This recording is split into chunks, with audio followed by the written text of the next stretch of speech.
नमस्कार. माय रेसिपीज मराठी या आपल्या यूट्यूब चॅनलवर तुमचे मनापासून खूप खूप स्वागत. तर आज मी बनवत आहे वर्षभर टिकणारे आवळ्याचे चटपटीत असे लोणचे. तर त्यासाठी इथे मी 400 ग्राम आवळा घेतला आहे आणि सोबतच इथे मी यामध्ये हिरव्या मिरच्या देखील घालणार आहे. त्यासाठी इथे मी 8-10 हिरव्या मिरच्या घेतल्या आहेत आणि त्याची देठे काढून घेतली आहेत. तर आता हे जे आवळे आहेत त्याचे आपल्याला अगदी पातळ स्वरूपात काप करून घ्यायचे आहेत. तर चाकूने इथे मी या सर्व आवळ्याचे बारीक बारीक असे फोडी करून घेते आहे. व्हिडिओमध्ये तुम्ही पाहू शकता. तर पहा अशा प्रकारे अगदी पातळ स्वरूपात आपल्याला आवळ्याच्या फोडी करून घ्यायच्या आहेत. म्हणजे त्या छान अशा मसाल्यामध्ये मुरल्या जातात आणि चटपटीत असे लोणचे तयार होते. तर मिरच्या इथे आपल्याला अशा प्रकारे अगोदर चाकूने एक मिरची घ्यायची आणि त्याची अशा प्रकारे अर्धवट उभी चीर करून घ्यायची आहे. नंतर त्याचे 1-1.5 इंचाचे तुकडे करून घ्यायचे आहे. तर अशा प्रकारे आपण अगोदर अर्धवट अशी हिरव्या मिरचीची उभी चीर करून घेतली. त्यामध्ये मसाला छान असा भरला जातो आणि मिरचीचे लोणचे देखील अगदी चटपटीत असे तयार होते. तर इथे मी सर्व आवळ्याच्या अगदी पातळ स्वरूपात फोडी तयार करून घेतल्या आहेत आणि हिरव्या मिरचीचे देखील तुकडे करून घेतले आहेत. आता पुढील कृती पाहूया. तर गॅसवर मी एक पॅन ठेवला आहे. आता यामध्ये 2 चमचे जिरे, 2 चमचे धने, 2 चमचे बडीशोप, 5 चमचे मोहरी आणि 8-10 लवंगा आणि 8-10 काळी मिरी घालायची आहेत. सोबतच यामध्ये पाऊण चमचा मेथीदाणे घालायचे आहेत.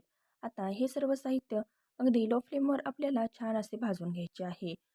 साधारण 2 मिनिट आपल्याला मंद आचेवर हे चांगले भाजून घ्यायचे आहे. यापेक्षा जास्त नको, कारण इथे आपण हा लोणच्यासाठी छान असा मसाला बनवत आहोत आणि हे सर्व साहित्य आपल्याला फार असे भाजायचे नाही, तर फक्त ते आपल्याला व्यवस्थित गरम करून घ्यायचे आहे. तर 2 मिनिटानंतर पहा हे छान असे हलकेसे गरम होते.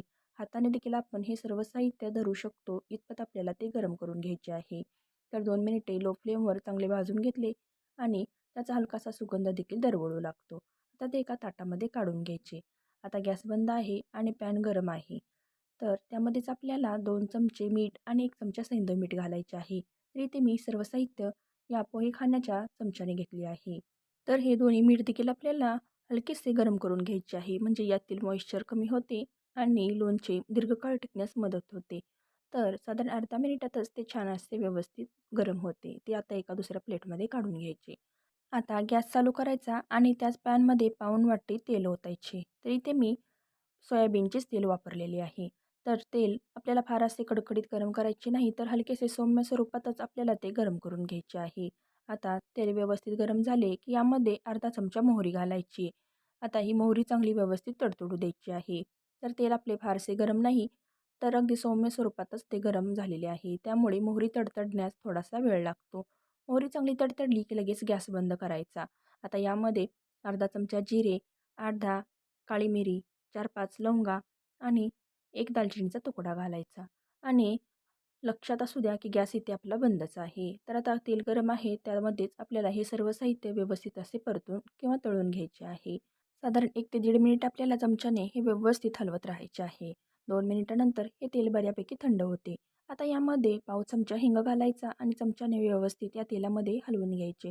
आता यामध्ये अर्धा चमचा हळद आणि चवीनुसार लाल तिखट घालायचे आहे. तर इथे मी लाल तिखट साधारण 1.5 चमचे इतके घातलेले आहे. आता चमच्याने आपल्याला व्यवस्थित हलवत ते तेलामध्ये चांगले मिक्स करून घ्यायचे आहे. तर तेल आपले अगदी हलकेसे गरम आहे. त्यामुळे हे सर्व जिन्नस देखील या तेलामध्ये छान असे परतले जातात आणि याचा छान असा सुगंध देखील येतो. तर आता हे तेल आहे ते एका मोठ्या बाउलमध्ये आपण काढून घेऊया.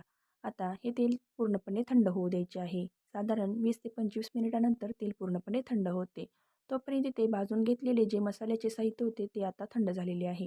ते आता एका मिक्सरच्या भांड्यात घालूया आणि मिक्सरमधून आपल्याला अगदी बारीक असे हे वाटून घ्यायचे आहे. व्हिडिओमध्ये तुम्ही पाहू शकता. तर अशा प्रकारे हे छान असे बारीक वाटून झालेले आहे. तर यामध्येच आता आपण भाजून घेतलेले जे सैंधव मीठ आणि साधे मीठ होते ते घालणार आहोत आणि सोबतच यामध्ये आणखीन अर्धा चमचा हळद घालायची आहे आणि पुन्हा एकदा मिक्सरमधून हे बारीक असे वाटून घ्यायचे किंवा फिरवून घ्यायचे. पहा अगदी छान असा सुगंधित मसाला लोणच्यासाठी तयार झालेला आहे आणि रंग देखील पहा अगदी छान असा आलेला आहे. तर आता तयार केलेला हा मसाला आणि हे आवळ्याच्या फोडी मिरच्यांचे काप आहेत ते गरम तेल थंड झाल्यानंतर या मोठ्या बाउलमध्ये घालायचे आणि व्यवस्थित असे मिक्स करायचे. तर इथे माझ्याकडून या तेलामध्ये मसाला आणि आवळ्यांच्या फोडी घालताना व्हिडिओ स्किप झालेला आहे. त्याबद्दल दिलगिरी व्यक्त करते. तर आशा आहे की तुम्ही समजून घ्याल.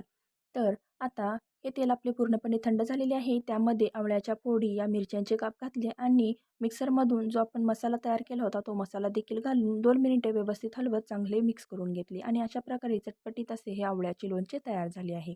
तर हे लोणचे 4 ते 5 दिवसानंतर व्यवस्थित मुरले जाते आणि खाण्यासाठी तयार होते.